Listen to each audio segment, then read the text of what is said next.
गेल्या कित्येक वर्षापासून मुंबई कृषी उत्पन्न बाजार समितीचा पुनर्विकास रखडला आहे। दिवसेंदिवस एपीएमसी मधील इमारती जीर्ण झाल्या असून मोडकळीस आल्या आहेत। त्यामुळे एपीएमसीचा पुनर्विकास प्रश्न ऐरणीवरती आहे।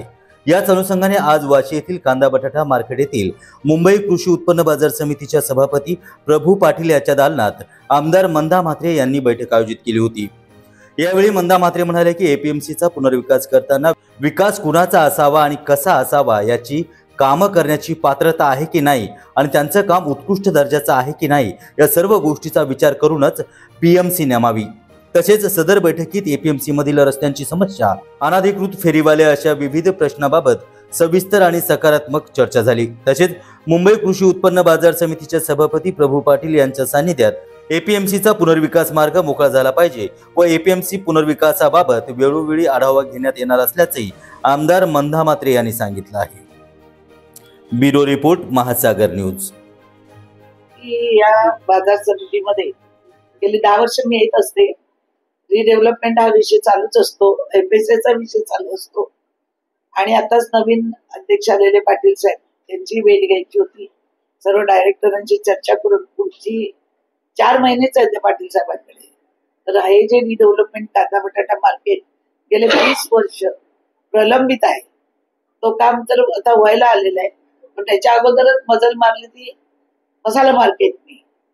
मसाला मार्केटमध्ये पीएमसी कोणाचे नेमले, काय नेमले, विकासाबरोबर आहे की नाही ते सगळं विचारण्यासाठी आणि माहिती घेण्यासाठी मी आली होती आणि अध्यक्ष सगळ्यांना सांगितलं हे काम लवकरात लवकर झालं पाहिजे। मला तर असं वाटतं की या महिन्यामध्ये कांदा बटाटा मार्केटचा संपूर्ण प्रोजेक्ट हा जर क्लिअर झाला तर लवकरात लवकर डेव्हलपमेंट सुरू होईल आणि विकासात चांगला नेमणं फार गरजेचं असतं। शेवटी अर्धवट काम सोडून जाणं गरजेचं नाही आणि ते कसं सगळे लोक, भरपूर लोक आहेत, तर जेव्हा भरपूर लोक असतात तेव्हा विरोध पण भरपूर असतो। आतून प्रत्येकाचं म्हणणं असतं ते काय होऊ शकत नसतं। त्याच्यामुळे 19-20 करून विकासात नेमून काम लवकर व्हावं आणि जे मसाला मार्केटचं कोण पीएमसी वगैरे आहे, कोण विकासक आहे, ते आता भेटले नाहीत, ते भेटल्यावर विचारून ते मला सांगितल्याशिवाय तिथले लोकप्रतिनिधी माहिती दिल्याशिवाय पुढचं काम करू नये। मार्केटमध्ये ज्या समस्या आहेत त्या समस्या सोडवण्यास आम्ही तयारच असतो। नेहमी प्रत्येक वेळी बोलवल्यावर आम्ही इथंच असतो। फ्रूट मार्केट असो, पानसरे साहेबांचं, भाजी मार्केट असो, शंकर पिंगळे साहेबांचं, सगळ्यांची माझी चर्चा होत असते। अध्यक्ष नवीन आल्यामुळे आज बऱ्याच गोष्टींचा आम्ही इथे आढावा घेतलेला आहे। काही पर्यायी जागा खूप महत्वाच्या। आता विकासक नेमल्यावरती यांच्या काय काय मागण्या आहेत त्या मला त्यावेळी कळतील, त्यावेळी परत आमची बैठक होईल।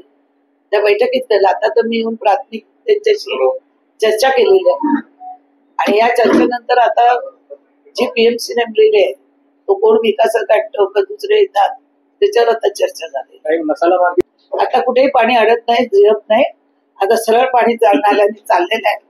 स्वतः आमची आलेले आहे लोकप्रतिनिधी म्हणून, तिसऱ्यांदा मी आलेले आहे, तर कुठे पाणी अडत बिडत नाही, तर व्यवस्थित होणार। आताच मी सगळ्यांना सांगितलेलं आहे या 1 महिन्यामध्ये मला रिझल्ट पाहिजे आणि या 1 महिन्यात 2 ते 3 वेळा माझ्या परत तिथे फेऱ्या होणार है। उसके ऊपर भी मैंने अभी बातचीत की है कि जो अच्छे रास्ते हो खुदो मत, अगर कुछ है तो उनको बताओ और करना है तो कैसे कर रहे हो, उनका भी बातचीत हमारा अभी हो गया है और मैं देखूंगी अगले दौरे में कौन से रास्ते तोड़ रहे क्या कर रहे।